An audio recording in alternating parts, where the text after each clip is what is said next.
To understand what was lost that October, you first have to understand who Margaret Ellison was. She had been teaching 4th grade at Ridgeline Elementary for 11 years. She was 41 years old, 5 feet 4. With reading glasses, she was constantly pushing up her nose and a habit of writing the day's vocabulary words on the board before the first student ever arrived.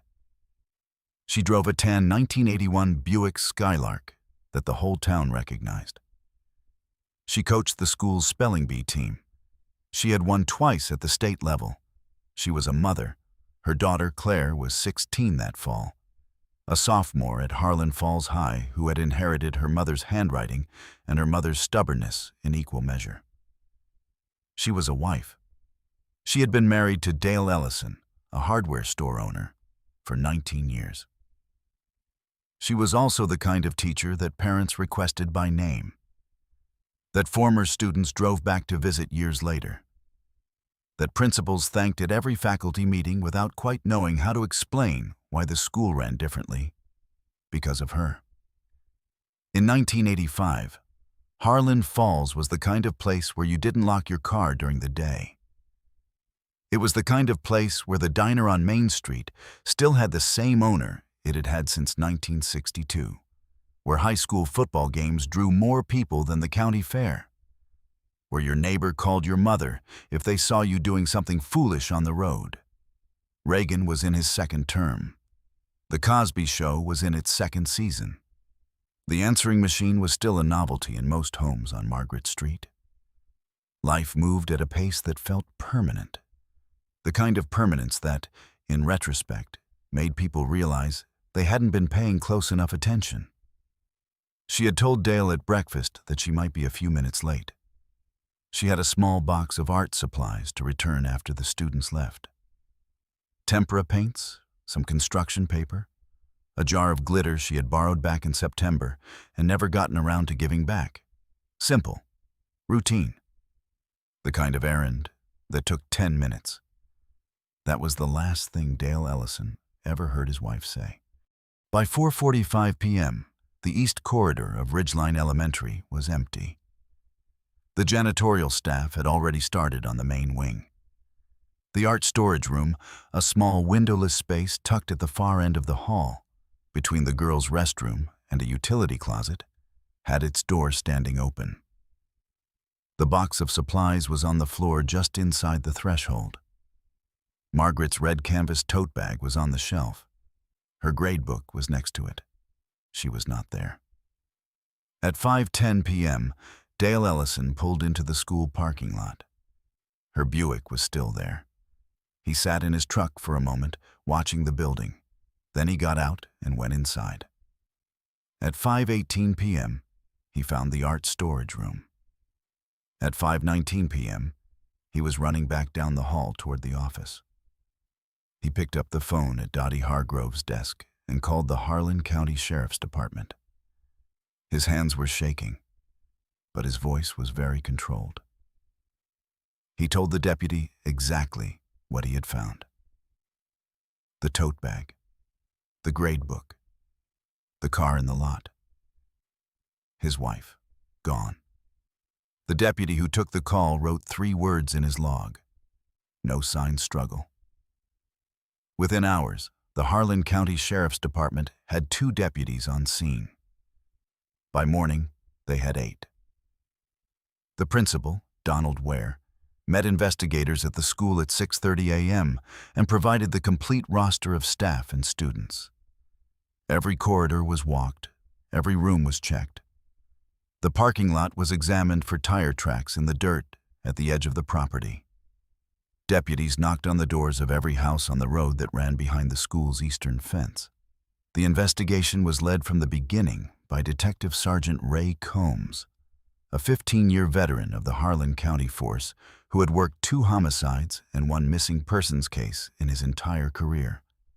A county where such things were still rare enough to be remembered individually, by name. Combs was 52 years old, a large, deliberate man who had grown up 3 miles from Ridgeline Elementary and whose own children had been students there. He knew what Margaret Ellison looked like. He had shaken her hand at a school board meeting the previous spring. The first suspect to emerge was a groundskeeper who had been let go from the school 6 weeks earlier after a dispute over his hours. His name was Larry Beal, 44, who lived alone in a trailer off County Road 7. He drove a flatbed truck. He had no alibi for the afternoon. Combs interviewed him twice. The second time, he pushed hard. Beal grew angry. He said he had nothing to do with anything. He had an ex-wife in Cincinnati who confirmed after checking that he had called her that afternoon to talk about their son's birthday. The call had lasted 45 minutes. The call ended at 4:18 p.m. Larry Beal was eliminated.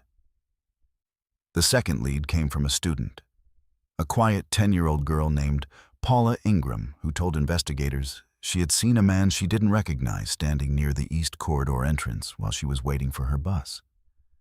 She described him as tall, dark jacket. She didn't see his face. She wasn't sure if it was before or after the final bell. Investigators canvassed. They asked. They searched. They found nothing. They found no one. And all the while, Dale Ellison was doing the same thing in parallel. Without a badge and without authority, he drove every back road in the county. He spoke to every person he knew. He put up handmade posters at the gas station, at the hardware store, at the diner. He put the same photograph on every one of them, a picture from the previous Christmas. Margaret laughing, a green cardigan, her reading glasses pushed up on her head where she'd forgotten them again. No one had seen her after 4:22 p.m. Combs requested assistance from the Kentucky State Police Missing Persons Unit in the second week. A pair of state investigators drove down from Frankfort, spent 3 days reviewing the file, and agreed with his assessment. This was not voluntary. Margaret Ellison had not walked away from her life. The grade book alone told you that. A woman who writes the next day's vocabulary words on the board before she goes home on a Friday does not leave her grade book behind on purpose. The search expanded to the creek bed that ran behind the eastern fence, to the wooded ridge above Route 12, to every abandoned structure on the county map within a 5-mile radius. Volunteer searchers came from 3 neighboring counties. The searches turned up nothing. Not a shoe. Not a scrap of the red canvas tote. Nothing. By the end of November, the case file was 3 inches thick and absolutely no closer to an answer. Her Buick sat in the school's impound lot for 60 days. Then, it was returned to Dale. He parked it in the driveway and didn't drive it for 2 years. By 1990, 5 years had passed. Detective Combs had retired. The case had been transferred to a detective named Walters, who worked it sporadically between other assignments. The reward poster in the window of the Harlan Falls Diner had faded to almost nothing. But Ginny McAllister, who had owned the diner since 1969, refused to take it down.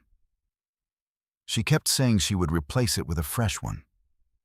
She never quite got around to it, and so Margaret's photograph remained there, yellowing at the edges next to the specials board.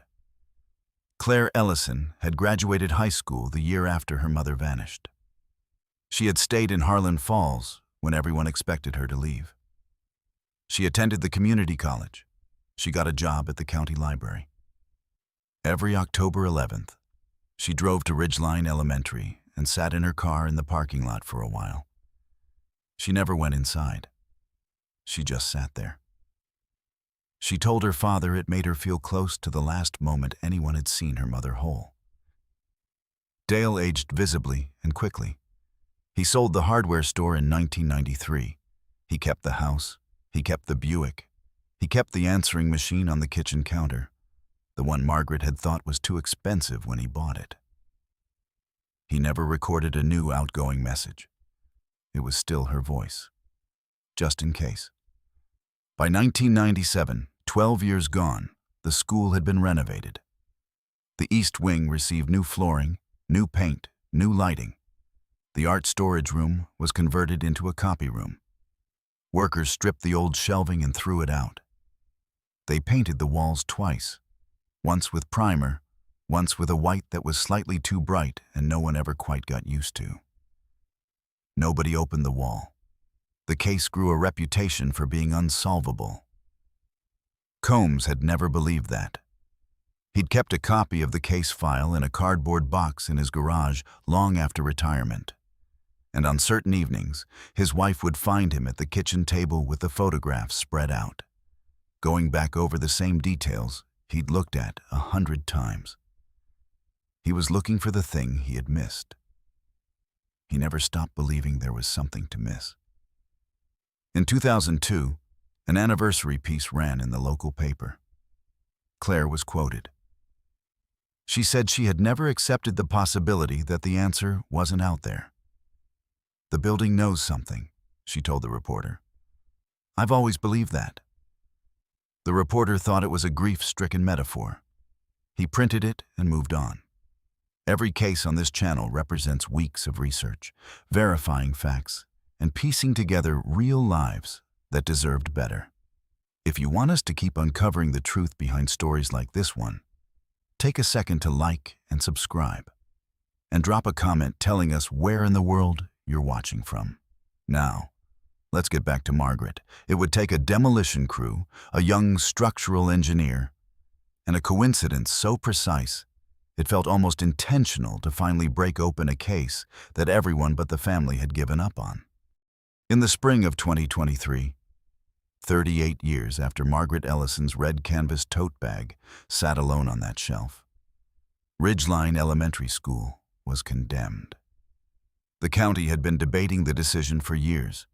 The building was structurally compromised, the foundation had shifted, the renovation costs would exceed the value of rebuilding from scratch. The school had already been replaced by a newer facility 2 miles west in 2018.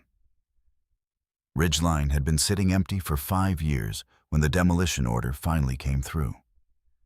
A company out of Lexington was contracted for the job. They sent a 3-person crew to do the initial structural walkthrough and document anything historically significant before work began. One of them was a 29-year-old structural engineer named Becca Hollis, who had grown up in Harlan Falls and had, in fact, attended Ridgeline Elementary herself in the early 2000s, years after Margaret vanished, years after the renovation, years after the art storage room became a copy room. She had never known Margaret Ellison. She had only known the copy room with its slightly too bright white walls. On March 14, 2023, Hollis was documenting the East Corridor when she noticed a section of drywall in the old copy room that had buckled inward near the baseboard. It wasn't unusual in a condemned building. She ran her hand along the seam and felt that the corner section of the wall had been patched. Not as part of the 1997 renovation, but at some other point, with a different grade of joint compound, applied in a way she described later as quick. Rough. Like someone who wanted it done, not done well. She marked it on her report. She almost left it there. But something made her push on the section with her palm. The drywall gave. Behind it was a gap between the original 1961 cinder block foundation wall and a thin inner partition that had been added, she would later confirm, sometime in the late 1970s when the school reconfigured storage space. The gap was approximately 14 inches wide. In the gap, sitting on the original concrete floor, was a metal box. She stared at it for a long moment. Then she took out her phone and called her project supervisor. The box was sealed with a standard hardware store padlock, the kind that cost $4 in 1985. Inside, investigators from the Kentucky State Police, who arrived within the hour, would find a woman's watch. A folded piece of paper with a name and 2 phone numbers written on it in a hand later confirmed by document analysts to match Margaret Ellison's. And below those, scratched directly into the underside of the metal lid with what appeared to be a key or a sharp edge, 11 words. He followed me here. It is Gerald Marsh. Someone will find this. She had time to leave that. She had time to scratch that message and seal it and push it into the gap in the wall. And then someone had patched the wall to make sure it stayed hidden. The box had waited 38 years in 14 inches of dark for Becca Hollis to push on the wrong piece of drywall on a Tuesday afternoon in March. Gerald Marsh was 69 years old in 2023. He had retired in 2009 from a career as an insurance adjuster. He had lived in Harlan Falls his entire life, in a white house with a green awning on Birchwood Street, 2 blocks from the diner where Margaret's photograph had faded in the window. He had coached youth baseball for 11 years. He was a deacon at First Baptist. He had been married for 44 years to a woman named Ruth, who told investigators, when they first came to her door, that there must be some kind of mistake. The community had known Gerald Marsh as a reliable presence, dependable, the kind of man who showed up early to help set up chairs, the kind of man whose name came with a nod of recognition and not much else, which is, in retrospect, one of the things that allowed him 38 years of ordinary mornings. Gerald Marsh had known Margaret Ellison. They had grown up on the same street. He was 4 years older. He had attended the same church. After Margaret joined the school staff, he had occasionally volunteered to help with the school's fall festival, carrying tables, setting up the parking area, the kinds of tasks that got a man into the building without a specific role, without anyone looking too closely at why he was there, or when he arrived, or when he left. In 1985, Combs had noted him in the background of the case, a name that surfaced in a church directory cross-reference, a face that several staff members recognized from volunteer events. He had been interviewed once, briefly, early in the investigation. He had presented himself as cooperative and appropriately sorrowful about a sad situation. Nothing in that interview had given Combs reason to push further. That was the thing Combs had been looking for in his garage all those years. That single interview. The questions he hadn't asked. His wife confirmed he had come home late on October 11th, 1985. She had not remembered this until investigators pressed her. He had said he had been running an errand. She had not asked what errand. She had not thought to. In the gap in the wall alongside the metal box, investigators found biological evidence, trace material preserved by the sealed conditions, that was submitted to the Kentucky State Police Forensic Lab. The analysis took 6 weeks. On May 2023, the Kentucky State Police presented their findings to the Harlan County Commonwealth's attorney. The DNA matched Gerald Marsh.